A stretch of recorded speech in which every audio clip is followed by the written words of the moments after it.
Black firefighter Derek Lawson had seen all kinds of people in his job, but that Saturday afternoon, in the rich neighborhood of Brookside Hills, felt different. He and his team were doing a routine safety check, knocking on doors and guiding families about fire hazards. When Derek reached the large white mansion of the Harper family, he offered a polite smile as he handed over a safety pamphlet. But instead of thanking him, one of the well-dressed cousins looked him up and down with a smirk. "Why is he even here?" the cousin whispered loudly.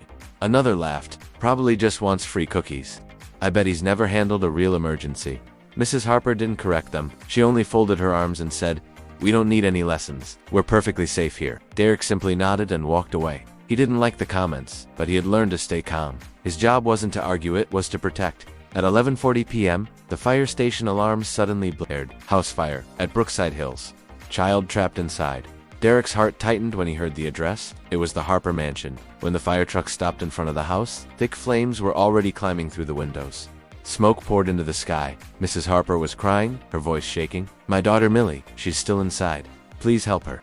The same relatives who mocked Derek earlier now clung to each other, terrified and helpless. Without wasting a second, Derek put on his gear and ran straight toward the burning house.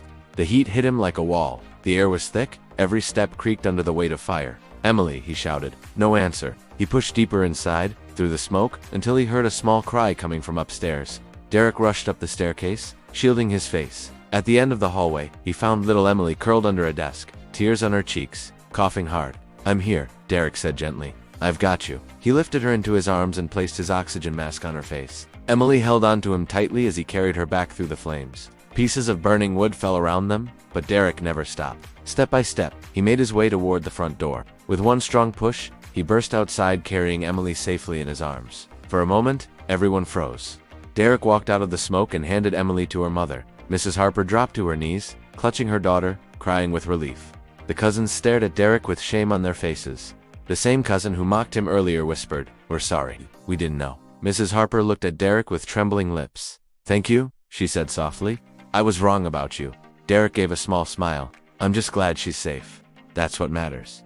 As the fire truck pulled away, the Harper family watched silently, humbled.